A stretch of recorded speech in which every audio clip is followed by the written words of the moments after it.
Olá, meus irmãos, Deus os abençoe. Estamos aqui para trabalhar juntos, eu e você, pela causa do Evangelho, a causa mais digna que alguém pode colocar seu coração e investir seu tempo para servir ao Senhor nosso Deus enquanto estamos terminando esta obra ao redor do mundo.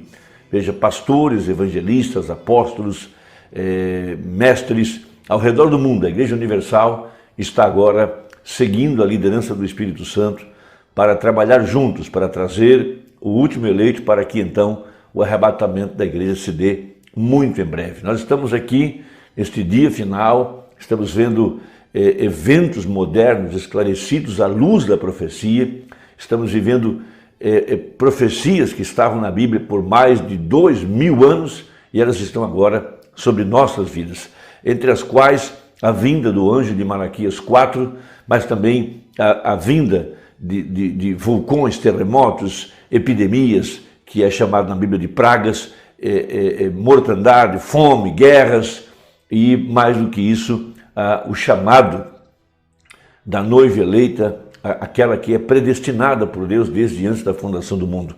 Quando o Cordeiro tomou o livro de redenção, em Apocalipse 5, veja, e ele então abre os mistérios que estão envolvendo este livro de redenção.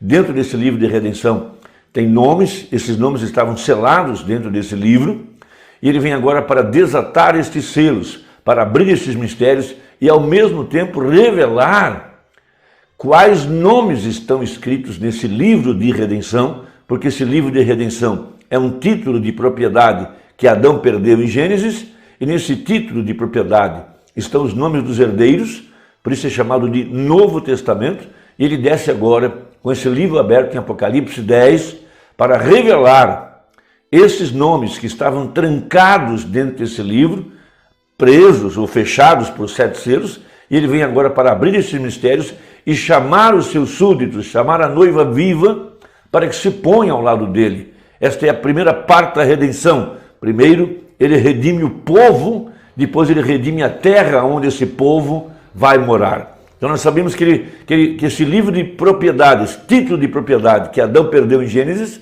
veja, foi tomado pelo Cordeiro em Apocalipse 5. O único digno, o único que pagou o preço, o único que preencheu todos os requisitos que a lei exigia.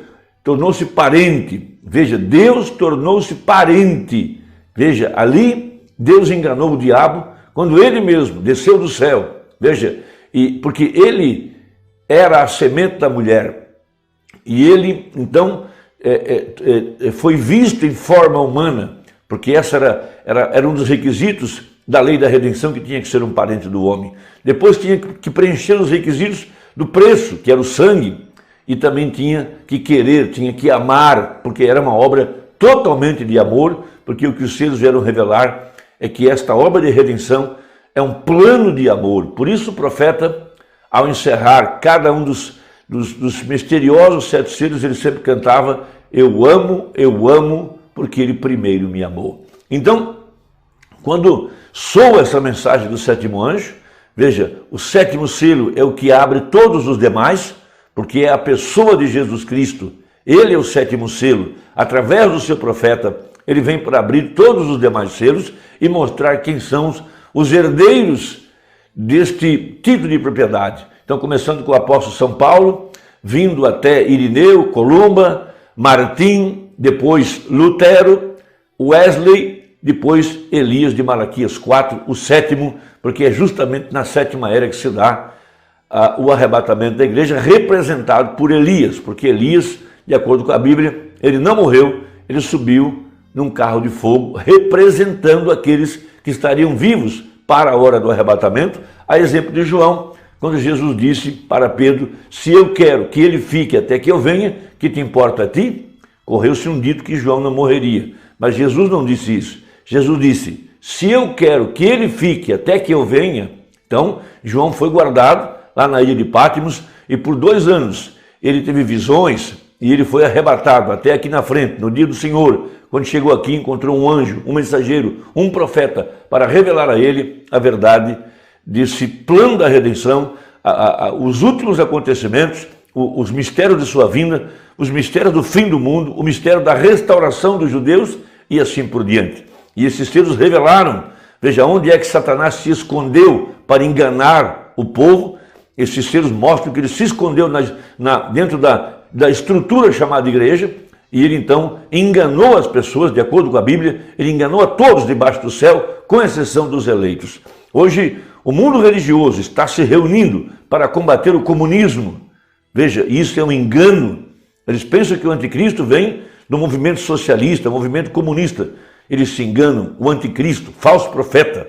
Veja, ele é chamado de mulher na Bíblia, também é chamado de ele, o homem do pecado. Veja, a cidade que reina sobre os reis da terra, veja, assentada sobre 7 colinas, veja, um homem que seria adorado como Deus, querendo parecer Deus, no lugar de Deus. Então, nós temos no livro de São João, capítulo 10, uma escritura preciosíssima para mostrar os nomes que estão escondidos nesse livro de redenção. E há uma característica especial para que você saiba se seu nome está lá ou não está.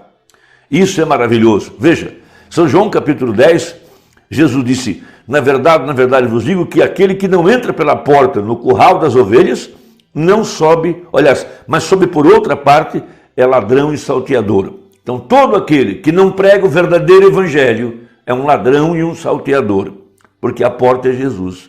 Aquele, porém, que entra pela porta é o pastor das ovelhas. Então a porta de acesso, Jesus disse: eu sou o caminho, a verdade e a vida. O caminho tem 7 degraus, 7 eras da igreja. A verdade tem 7 vozes, 7 mensageiros. A vida tem 7 virtudes, a estatura de um varão perfeito. Então veja, a este o porteiro abre, e as ovelhas ouvem a sua voz, e chama pelo nome as suas ovelhas e as traz para fora. Por isso que esse livro de redenção, de Apocalipse 10, é um livro de redenção. Nesse livro há nomes, e esses nomes estão sendo chamados pelo anjo forte, por Jesus Cristo. Veja, aos que ele elegeu, a esses também predestinou. Aos que predestinou, a esses também chamou. Veja, chamados para fora, fora do sistema organizado. Sai dela, povo meu, para que não sejas participante dos seus pecados e não incorra nas suas pragas. Veja, e quando tira para fora as suas ovelhas, vai diante delas. Veja, e as ovelhas o seguem, porque conhecem a sua voz. Então, as ovelhas, as verdadeiras ovelhas, elas não vão seguir a um mercenário, não vão seguir a um falso profeta, não vão seguir a um falso Cristo. As verdadeiras ovelhas conhecem a voz de Deus. A voz de Deus é a voz que vem de sua palavra, da verdade pregada. Veja, a verdade manifestada. Uma banda pregou a mensagem intitulada A União Invisível da Noiva de Cristo. Veja, nós temos o casamento do Cordeiro e temos a união invisível, a unidade de um Deus numa única igreja. No parágrafo 184, a seguir dessa mensagem, diz assim o irmão Brana: a palavra de Deus ungida, sendo vindicada diante de qualquer homem que é nascido para ser filho de Deus, com o germe predestinado em si para esta hora, ele verá a mensagem de Deus, tão certo como há um Deus no céu. Então, quando esses selos estão sendo abertos, quem abre o 7º selo é o único que pode abrir os selos, Jesus Cristo. E ele está abrindo esses mistérios. Veja, Martinho Lutero viu isso para ele, o Wesley viu isso para ele, o Pentecostal viu isso para ele. Agora, e você? É a pergunta nesta tarde, ou nesse momento, me perdoe. Você tem visto? Veja, eles entraram à denominação. Aqui está a palavra condenando isto, dizendo para você exatamente o que você deve ter para hoje em dia, exatamente igual a Malaquias 4 e todas essas outras promessas para esta hora. Veja, o verdadeiro eleito, ele não vai se juntar a uma denominação, ele está sendo chamado para sair para fora da denominação, não um sistema liderado por algum homem. Veja, a verdadeira igreja, após a saída do anjo de Malaquias 4, ela é totalmente liderada pelo Espírito Santo, que é a cabeça, Cristo. Veja, aqui estamos. Veja, as promessas para esta hora. A águia real e genuína está aqui. Minhas ovelhas conhecem a minha voz. Esse é Jesus. Ao estranho não seguirão. Claro, por predestinação foi posto aí dentro desse livro. Você foi pré-ordenado para ser filho de Deus. Você estava em Deus antes da fundação do mundo.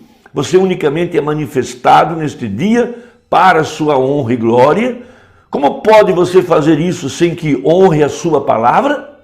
Sim, Senhor, da qual você é uma parte dessa palavra por predestinação. Porque veja, Deus é a palavra. Creem nisso? Pergunta o profeta. Bom, então se ele sempre foi a palavra, veja, no princípio era a palavra, e se a palavra era Deus, então você estava em Deus. Veja, a palavra, a parte que havia de realizar, esteve em Deus antes da fundação do mundo. Ele te viu, te conheceu, te predestinou para isso. Eu digo a vocês, tal como essa águia reconheceu esta voz, assim também reconhece o verdadeiro cristão, nascido de novo, a voz de Deus, falando através da palavra, quando eles veem isso ungido e vindicado. Um homem que é nascido de Deus, um filho de Deus, tem que ter uma natureza de Deus, tem que ser semelhante a Deus, ele honra a Deus, ele é parte da palavra de Deus. E nesses dias finais, e esta noiva tomando forma exatamente como no mesmo poder no qual ele esteve no princípio, tem subido através dessas organizações, Lutero, Wesley, Pentecostes, e saído agora na forma de noiva. Ele não pode ser outra coisa senão a palavra para esta hora. Irmão, eu espero que isso te ajude. Esta é a grande revelação dessas 7 vozes, desses 7 trovões, falando ao seu coração a voz de Deus. Nada mais. Eles não seguirão os estranhos. Eles não irão atrás de falsos profetas, anticristo, na verdade. Deus te abençoe. Até a próxima, se Deus quiser, em nome de Jesus. Amém.